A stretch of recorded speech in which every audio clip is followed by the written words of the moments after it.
Tire tests are common practice in NASCAR, especially when the tracks are newly resurfaced or reconfigured. And that's what happened in late 2006.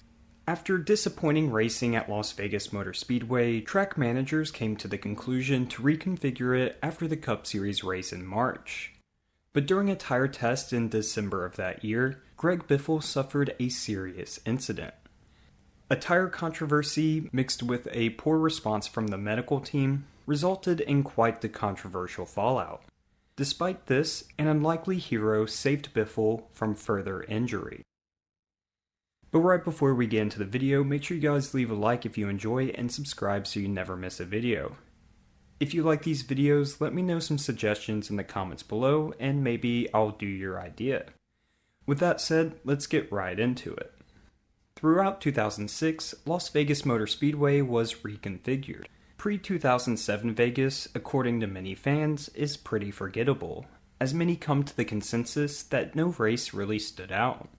The track had 12 degrees of banking, but appeared to lack the appeal of a flat track or a progressively banked track. It was somewhere in the middle. Dale Earnhardt Jr. was one of the drivers that was in favor of the reconfiguration, despite being in the minority. It's worth noting that the track wasn't particularly great to him in terms of his finishes. Kurt Busch agreed with Jr., saying that the banking would improve the racing and it would be more comparable to tracks like Atlanta. Matt Kenseth and Jeff Burton were two that spoke against the changes and criticized fans who complained about boring racing at the track. Kenseth argued that it didn't matter how much banking there was. Someone was always going to be faster than the rest of the field. Ironically, the last event at the old configuration produced the closest finish at the speedway. Right after this, they tore the track to pieces. After the race in March of 2006, the track surface was ripped up to increase the banking in the turns from 12 degrees to 20 degrees. The track was also narrowed from 70 to 50 feet. Now this meant that the track would be much faster as the cars could carry more speed into the corners. It's worth noting that the Truck Series actually ran a race at the new configuration in fall of 2006.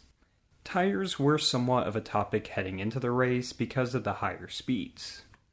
Bobby Hamilton Jr. suffered a tire failure in the race, but it didn't seem like it was a major issue. I mean, other tracks had tire failures too. On December 6, 2006, a select number of Cup Series drivers rolled into Las Vegas Motor Speedway to perform a Goodyear tire test. This is because Goodyear would have to bring a different tire compound to the newly reconfigured track.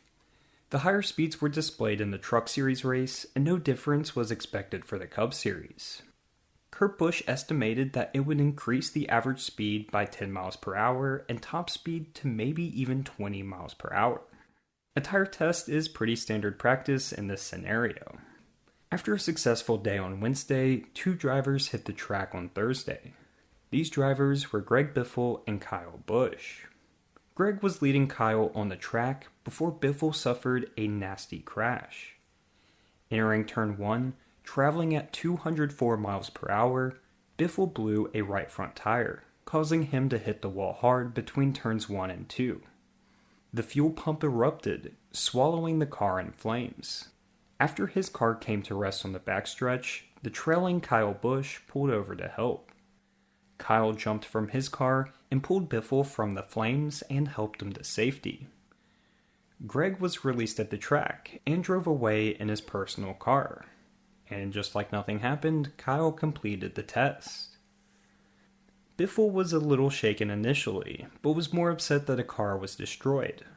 And this wasn't any car, it was his favorite. It was the one that won 3 consecutive races at Homestead. So that can't be all to the story, and you would be right. Despite it seeming like Biffle was okay, he did suffer some injury. It didn't come out until a day later, but Biffle actually dislocated his shoulder in the incident. He was also knocked unconscious and had blurred vision. Biffle later stated that he didn't remember anything, and he woke up on the backstretch. There were a couple of issues with this wreck, so let's look at it from Greg's perspective first. In his account, the emergency response team was slow and ill-prepared to treat his injuries. Rather than being evaluated at the infield care center or escorted to a hospital, It appeared that they just looked at him on the track and said he was all good. He was then given a ride directly back to the garage. In Greg's mind, he was perfectly fine. Then he hopped in his car and drove to an airport and flew home to North Carolina. He went to see a doctor there and was given an actual diagnosis. He had suffered a brain injury, causing the blurred vision, and was told that it was too dangerous for him to fly in a plane. And of course, he flew home in an airplane after receiving no medical advice at the scene of the incident. It was at this time that he also discovered he had a dislocated shoulder. Of course, fans were outraged after hearing Greg's account. But then this account was called into question from track managers and officials. They said that Greg's recollection of the event was completely false. Greg Powell, the track's general manager, stated that Greg signed a form saying that he refused being transported, and he wrote, "I feel fine," on his release document. To counter this, some questioned if Biffle was even competent enough to decline medical attention. Medical staff responded, saying that they couldn't force him to go to the hospital. So that was one issue. The other issue with this whole event was the tires. Goodyear provided a tire that exploded despite them knowing that the speeds would be faster. I couldn't find anything on how many different compounds they tested throughout the 2 days, but Wednesday went fine. So maybe Goodyear opted to go with a softer compound on day 2. Although his car went to the R&D center, Biffle claimed there was nothing to inspect since the car was destroyed and was set ablaze. Regardless, Goodyear did not err on the side of caution with the compound Biffle drove. Incidents like these showcase why Goodyear decides to bring hard compounds to racetracks today. They're typically hesitant to go with softer tires that have a chance to blow. Despite the criticism of the tires, Biffle took a conservative approach. He stated that you can't blame the tire unless you analyze what happened. And with the car being destroyed, Biffle would suggest that you couldn't come to an accurate conclusion. Regardless of the issues, Biffle remained thankful to NASCAR for the safety improvements in the car. He suggested that he could have died if it happened before Dell's death just a handful of years prior. Now, the amazing part of this story is that Kyle pulled over and helped Biffle out of the car. I mean, that's just heroic. It's really unfortunate that there's no video of it. If Kyle had just driven by the incident, maybe Greg would have been injured more seriously.